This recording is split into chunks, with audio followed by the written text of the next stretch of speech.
आइए सभी भैया बहनों को मेरा प्यार भरा नमस्कार। आज तीसरी चर्चा करेंगे। तीसरा जो नियम मैंने बताया था, मूलभूत समीकरण के दोनों पक्षों में समान संख्या से गुणा किया जा सकता है। अभी पिछले वीडियो में मैंने बताया था कि समीकरण के दोनों पक्षों में समान संख्या जोड़ सकते हैं। उसके बाद मैंने लिया था समीकरण के दोनों पक्षों में समान संख्याएं घटाई जा सकती हैं। अब आज ले रहे हैं ऐसे प्रश्न जिनमें समीकरण के दोनों पक्षों में हमें समान संख्या से गुणा करना पड़ेगा।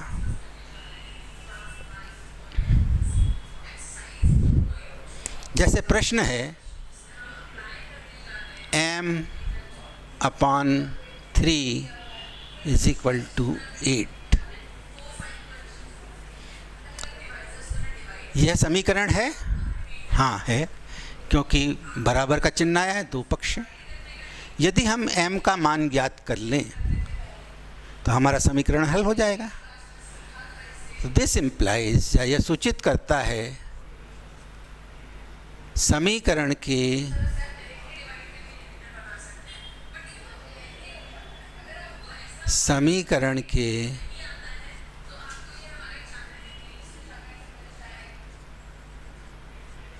दोनों पक्षों में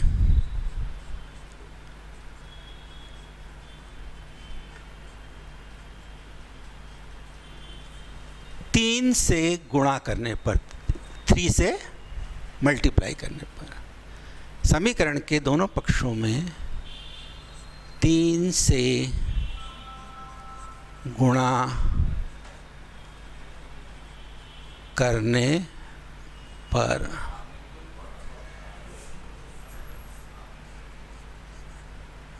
m/3 ये लिखा, m/3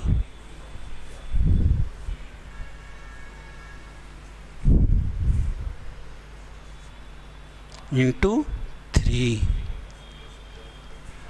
तो हमको 8 में किसका गुणा करना पड़ेगा? इधर इसमें भी 3 का गुणा करना पड़ेगा, क्योंकि यहाँ अपन ने ये तो पूरा का पूरा उतार लिया, इसमें 3 का गुणा किया तो इसमें भी 3 का गुणा कर दिया। 8 × 3, ये 3 से 3 कट जाएगा। ये हर में है, 3/1 मान सकते हैं इसको। तो ये 3 से 3 कट गया, 3 एकम 3, 3 एकम 3। m का मान आ गया 8 × 24, 8 3 = 24। यदि हम m की जगह क्या रखें? 3, तो हमें ये 8 मिल जाएगा। जांच या सत्यापन,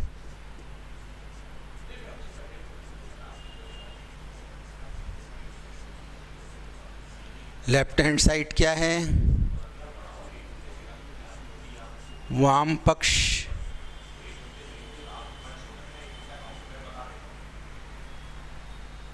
m/3। m की जगह कितना रखना है? 24, 24/3। बटे का मतलब भाग। 3 का पहाड़ा बोले कि 24 आए, 3 × 8 = 24, 3 8 = 24।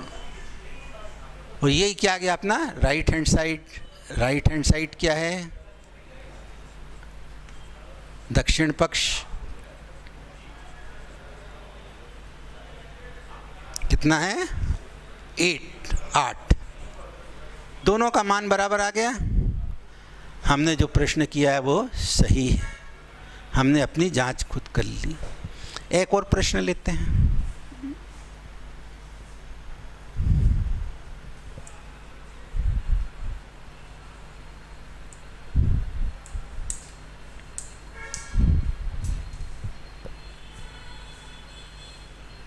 x/7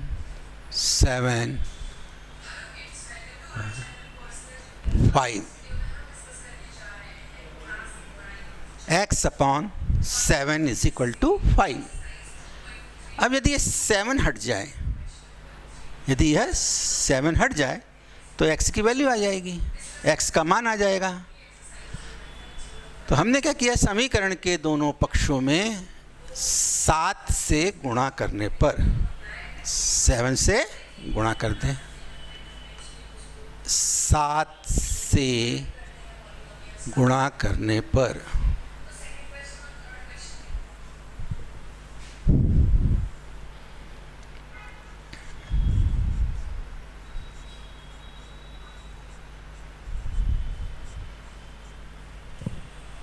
यहाँ वाम पक्ष में क्या किया है, लेफ्ट हैंड साइड जिसको बोलते हैं, 7 से मल्टीप्लाई किया है, 7 से गुणा किया है, 7 से इसमें गुणा किया है। तो राइट हैंड साइड 5 में भी किससे गुणा करना पड़ा, 7 से।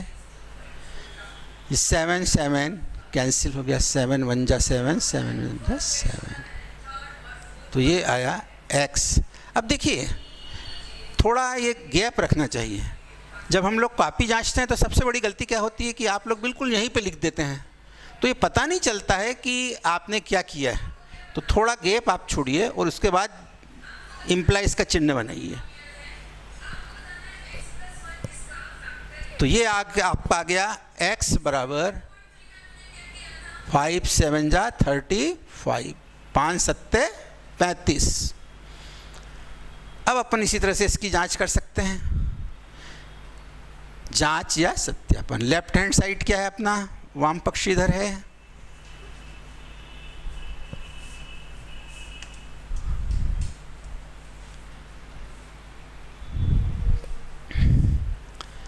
x अपॉन 7, x का मान कितना आया 35, 35, इसकी जगह 35 लिखा, 35 अपॉन 7, 7 का पहाड़ा बोला, 7 5 जा 35, 7 पंजे 35। राइट हैंड साइड क्या है अपना 5। जो हमने प्रश्न किया था वह सही है, जो हमने प्रश्न किया था वो क्या है, सही है। अब इस पे आधारित 2-4 प्रश्न आपको, 5 प्रश्न आपको देता हूं जो आप अपनी प्रैक्टिस के लिए करेंगे, है ना।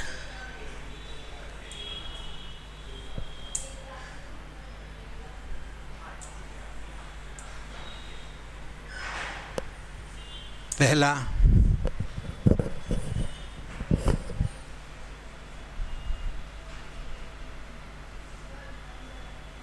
p/3 is equal to 8। Second, y/7 is equal to 3। तीसरा, x/11 is equal to 2। Fourth, m/9 is equal to 7। और लास्ट,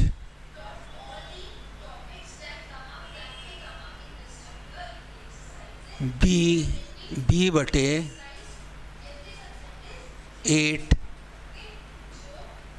is equal to 3।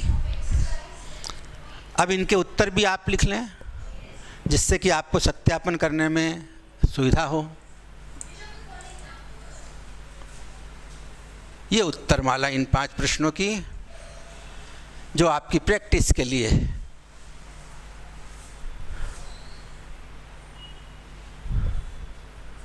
उत्तरमाला, पहला p बराबर 24, पहले का उत्तर क्या आएगा 24। दूसरे का y बराबर 21, 21। तीसरे का उत्तर x बराबर 22, 22। चौथा का उत्तर आएगा m बराबर 63 और पाँचवें का उत्तर आएगा b बराबर 24। b का मान क्या आएगा 24, b बराबर 24। ये 5 प्रश्न आपकी प्रैक्टिस के लिए हैं।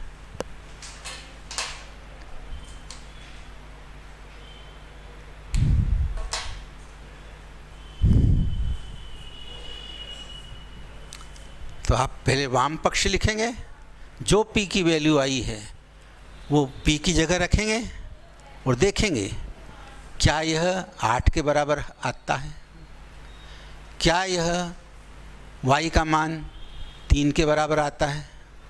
7 y की जगह y का मान ये रखें, x की जगह 22 रखें, तो क्या ये 2 के बराबर आता है। m की जगह 63 रखें और अंत में b की जगह 24 रखें। इस प्रकार ये 5 प्रश्न आपकी प्रैक्टिस के लिए रहे। बिल्कुल साधारण प्रश्न हैं। इसके बाद हम अगला लेंगे भाग पर आधारित, जो चौथा जो अपना है कि समीकरण के दोनों पक्षों में समान संख्या से भाग दिया जाता है। उसके बाद हम कुछ टिपिकल क्वेश्चन भी लेंगे। पर जब तक प्रैक्टिस आपकी साधारण प्रश्नों से नहीं हो पाएगी तब तक आपको आगे चलने में दिक्कतें आएंगी। तो अभी हमने केवल साधारण प्रश्न लिए हैं जो कि आप अपने से स्वयं कर सकते हैं और आपका गणित में इंटरेस्ट बढ़ जाएगा, रुचि बढ़ जाएगी। जब आपकी रुचि बढ़ जाएगी तो आप स्वयं अपने से प्रश्न बनाएंगे और करने का प्रयास करेंगे। तो अब मैं अगला लेना चाहता हूँ कि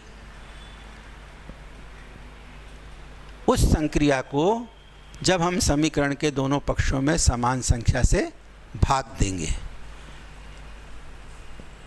जब तक हमें ये चारों नियम नहीं मालूम थे तब हमें लगता था कि पक्षांतरण क्या होता है। अब आपने देखा होगा कि चिन्ह कैसे बदले गए थे, धन का ऋण कैसे हुआ था, ऋण का धन कैसे हुआ था, भाग का गुणा कैसे हुआ था, गुणा का भाग क्यों थे। एक दूसरे के विपरीत होते हैं एक तरह से चिन्ह। आइए अब हम लेते हैं भाग का एक प्रश्न और उसके बाद फिर प्रैक्टिस के लिए कुछ आपको और प्रश्न दिए जाएंगे।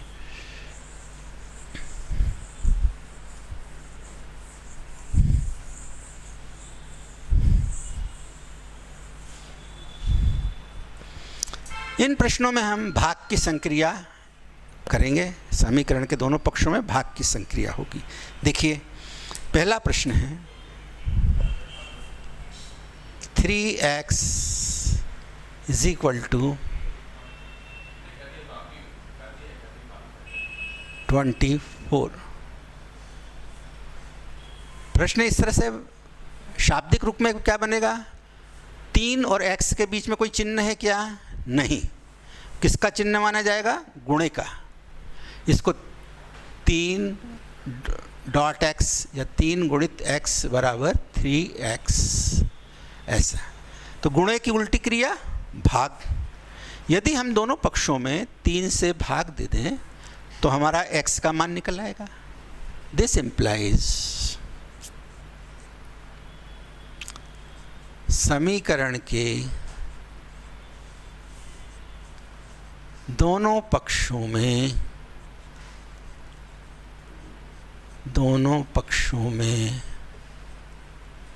3 से भाग देने पर भाग का मतलब क्या होता है, बटे के रूप में लिख देना। जैसे 12/3 इसका मतलब क्या है, 12/3।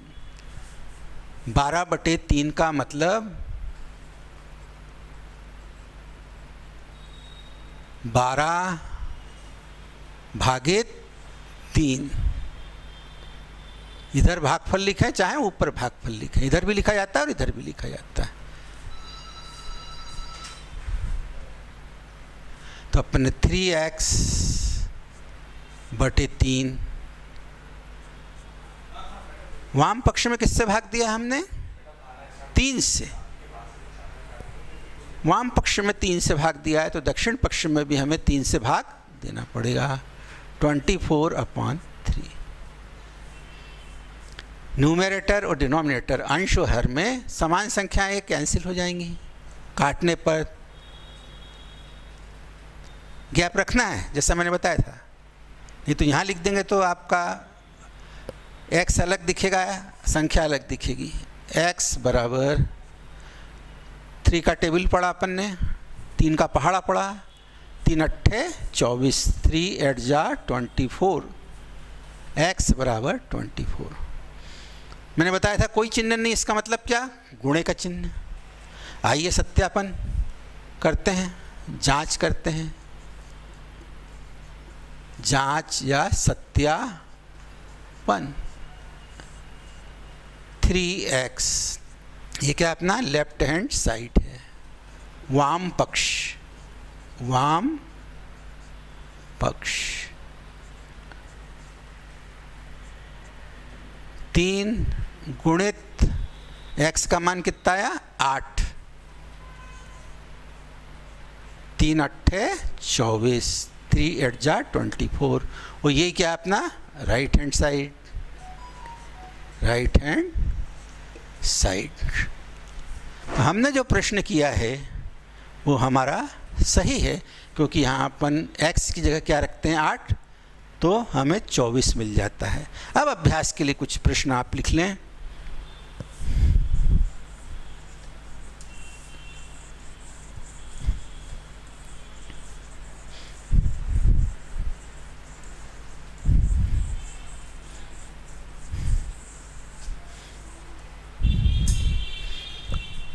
पाँच प्रश्न अभ्यास के लिए बहुत सरल हैं, जो आप मौखिक भी कर लेंगे। जब आपकी प्रैक्टिस हो जाएगी तो आप मौखिक कर लेंगे और आपको लगेगा कितना सरल है ये।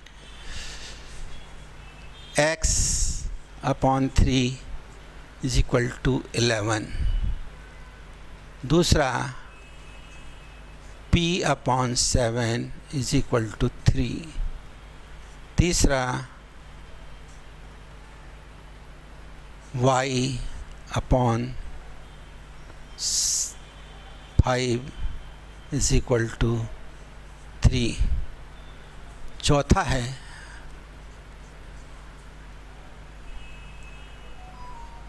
t/12 = 1। और लास्ट है पांचवा आपका m/8 = 2। अब ये उत्तरमाला आपके सामने है, आप प्रैक्टिस करें और इसको मिलाएं। क्या हमने प्रश्नों सही किए हैं? पहले का उत्तर है x बराबर 33, दूसरे का p बराबर 21, तीसरे का उत्तर y बराबर 15, चौथे का उत्तर t बराबर 12 और पांचवें का उत्तर m बराबर 16। देखिए हमने ये 5 प्रश्न आपके प्रैक्टिस के लिए।